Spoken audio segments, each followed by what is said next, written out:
He, Galahad. The old man and the boy set out from the house at first light. The old man crawled into the driver's side of his blue Jeep truck, while the boy strapped down the heavy orange Husqvarna saw, 2 mauls, a double-bladed axe, and a thermos containing heavily creamed coffee. The heavy steel door of the Jeep snapped to with a clang as the boy slid leftways on the terry cloth cover and fished in his pocket for a cigarette. The truck smelled of sweet old work sweat, rock dust, mason tools, and tobacco. The old man ground his false teeth on a peppermint as the road grass ticked by on the way to the wood lot. "You ought not to be smoking." "I know." "I quit before you was born. My Uncle Claude died from it. He drowned in his own bed." "I know." "You ought not to be smoking." The Jeep climbed a bare rock hill through 2 black mud tracks, and the boy leaned forward, rolling up the window after tossing his butt into the muck. At the top, the old man killed the throttle, and it took a few seconds for the engine to die, but the boy was already out the back, unstrapping the saw and one of the mauls, clambering through the mud split by the truck, and hurrying with his load over to the first of several piles of logs. "I gotta pee. Go ahead and start in on that bunch of cherry." "Okay." The boy started the saw, making sure to kick back the guard so the blade would run, and tore into the nearest 5-hand log, young muscles rippling in his arms with the vibration of the saw. The old man pulled his pants up and picked up the hickory-handled maul, raising it over his head and dropping it onto the upturned stumps the boy sawed and then sat up for him. After an hour, the two traded trades, and the old man sawed while the boy split. The sun was up, good and hot now, and the boy's sweat soaked through his cotton tee, while the old man kept his blue poly long sleeve on, without even bringing a lather. The boy mauled viciously the stumps the old man sawed, as if they were dragon necks, and he Galahad. When the two had accumulated a large run of stove wood, the old man killed the throttle on the saw and stood up with his hands against the small of his back, the sun on his face.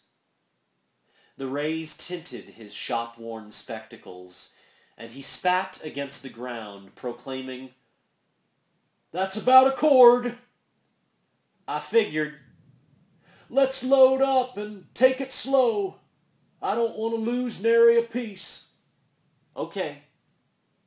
The old man and the boy stacked the cut wood onto the back of the Jeep methodically, placing each piece as if it were a stone in the tomb of a pharaoh. The old man gently chided the boy for his lack of skill in the art of stovewood building, but the boy just laughed. When they were done, they sat together on a large oak stump and drank coffee from the thermos.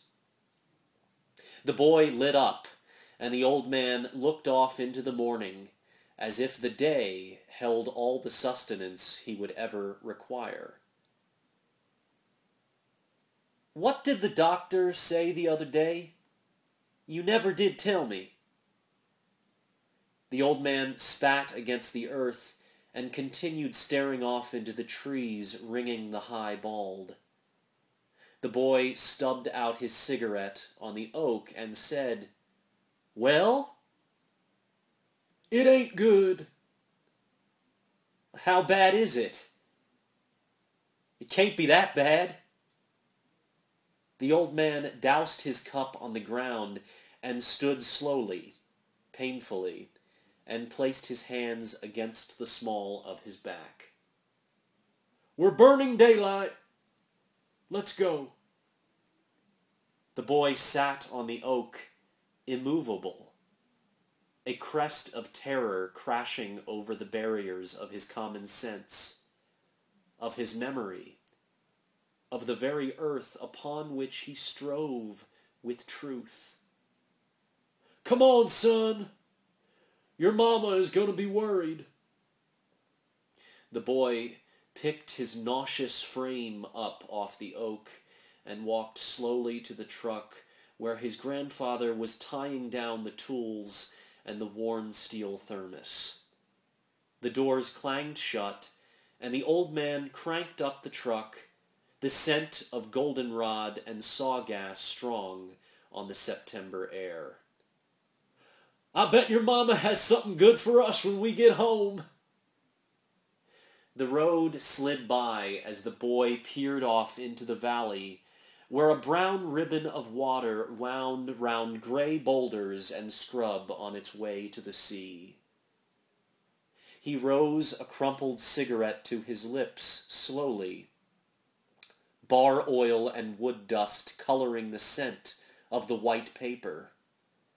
But he didn't light it, he just let it hang from his lip. And then he began to cry.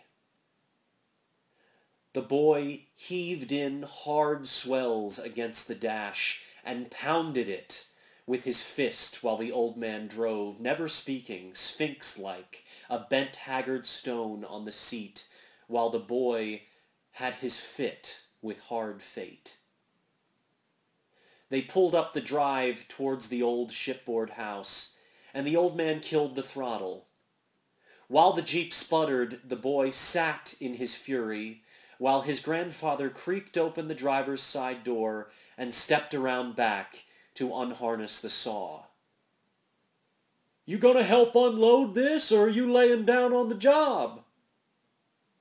The boy swung open the blue and silver door and slammed it behind him. He ran around to where the old man was beginning to stack the stove wood carefully, methodically on to the winter's store and said, "Let me do that for you." The old man stepped back, propped his foot on the rusty chrome rear bumper, and looked off towards the house. You know, if a man took a notion, he might have a run of blueberry bushes along that drive, for pies and such. I reckon. You don't need to worry, son. Everything is going to be okay. The boy said nothing, and continued off bearing stove wood. Look at me. He said it slowly. Everything is going to be okay. The boy looked up for a moment, and then turned back to his work. You're as fine a man as I could have ever hoped for.